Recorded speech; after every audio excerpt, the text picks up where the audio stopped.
Jemi këtyre sërish në studio, do flasim për sport, për bërë një analizë të 2025-ës, por edhe hapet merkato për pak ditë dhe të shohim pak lëvizjet më interesante që do jenë këtë merkato dimër, edhe pse nuk jep shumë mundësi dhe kam menaxherin e futbollit Sergio Mezi. Sergio, kënaqësi të të kem në studio. Faleminderit për ftesën. Erdhe dorish të kalosh viteri këtej, po jo, kështu që vendoset të kalosh ta tradhosh Italinë vish në Shqipëri. Po, vendosëm. Masi se 2 vitesh, ja vlen dhe të tradhosha. Sergio, më trego pak si ka qenë ky vit për futbollistët shqiptarë. Po, gjithmonë aspektin e merkatos të lëvizjeve ka pasur lëvizje jo dura, lëvizje shumë të goditura, këtë do lësojë. Atëherë, që është e vërteta, domethënë për lëvizjet për nivelin e talentave, plus edhe lojtarët profesional, normalisht ka pasur dhe ato të pozitivet dhe negativet. Du të referosha për shumë në rastin e Ismailit, lojtarit tonë kombëtar që u transferu nga Empoli te Torino. Hap pozitiv, po. Aslani? Unë e quj negativ, sepse normalisht ka pas, po nuk e ka pas ato minutat e dura, sepse... Nga emri, flas nga emri, po? Jo, nga emri duke qenë lojtarë, duke qenë në nivellet e sërisa mirë. Pozitiv për atë si lojtarë është në rregull. Aslani? Po, edhe Aslani u priste shumë që të kapte vend titularit e formacionit, e Interi, por që është e vërteta, iku te Torino dhe te Torino e kanë ndyshje se është hap një bisedë shumë e madhe që të rikthehet uazimi prapë te Interi, sepse normalisht nuk e pagojnë të rrogën atëherë me ardhin e drejtorit Gianluca Petrakit te Torino, normalisht është hapur shumë përshtyqje. Edhe vendoset që tani për momentin ndoshta rrezik në janar do mund të kemi një rikthim të Cristian Aslanit tek Interi. Po Interi e kishte dhe nuk e mbajti. Do ta huazoj diku tjetër thua? Ndoshta, normalisht duke pasur ja kanë përsi, normalisht se nuk besoj se është në planet e ekipit. Nuk është. Ti më realist, mos e jo, as e Interi nuk është, se po ti ishte do e kishe mbajtur. Logjika e thjeshtë. Jo, me thënë drejtën unë para saj, atëherë vjet nuk ishte, sepse kishte objektivet e veta Interi normalisht. Por në këtë vit unë besoj që Interi mund t'i bëj shumë punë Cristian Aslani. Sergio, nëna duhet Cristian Aslani që të jetë rezervë tek Interi apo Cristian Aslani që të jetë lojtar të Lecce?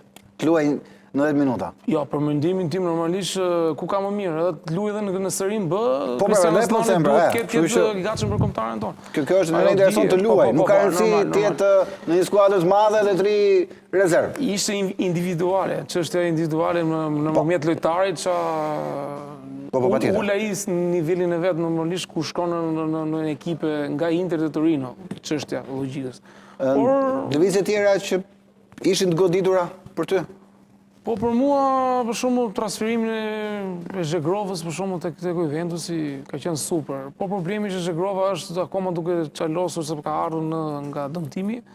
Edhe si tifoz i Juventusit, që unë kam qenë gacmë gjithmonë, infermieria normalisht ka lajme pozitive që Zhegrova do rikthehet, do jetë gati në janar. Kështu që është mirë nga aspekti i Zhegrovës. Ndërkohë pjesa tjetër. Okej, se Zhegrova është shqiptare, por lu për Kosovën. Kemi edhe Aslanin që kërkohej nga Fitim Aslani. Fisnik Aslani, ndjes. Se s'po mbitemi. Edhe në Bundesliga ekipi i tij kishte thënë nuk e lëshojmë pa 50 milionë euro.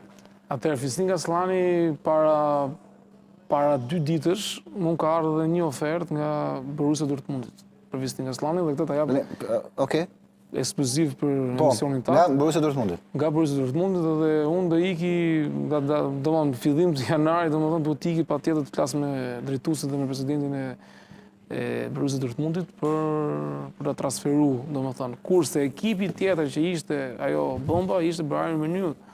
Që Bayern Munich normalisht duke pas dëshirën e plot që Fisnik Aslani e ka si bindje të plot që don aty të iki kur i mungon vendi i skuadrës, nuk don të shkojë si i dytë dhe të rrinë bankin, nuk intereson emri. Patjetër, pra. Kjo është diferenca, pra. Kjo është diferenca. Që me një lojtar thotë, "Okej, nuk dua të shkoj atje thjesht për emrin, por dua të luaj." Po, don të luaj dhe duke pas parasysh që Borussia Dortmundit i mungon një sulmues tipik.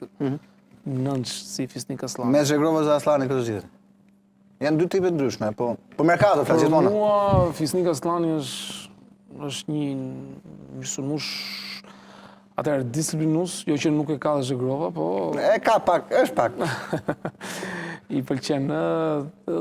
Për mua Fisnik Aslani është edhe do dali këto 2-3 vitet e fundit do flasim për Fisnik Aslani, mendoj unë. Okej, kjo është shumë mirë. Lojtarë tjetër kombëtar të kombëtarëve shqiptarë ose të kampionatit shqiptar, por gjithmonë kur flasim për kampionatin është problem. Jo, unë do të referohesha pak Armando Brojen, Po, që u zhbllokua. Boj qefi që u zhbllokua. Shpresoj që ta ketë vazhdimsinë, sepse ky lloj lojtarësh e kanë problem vazhdimsinë. Edhe kjo është, domethënë, duhet të referohesha edhe normalisht edhe Ysaj që Po. Ysaj normalisht nuk po luan, është duke kërkuar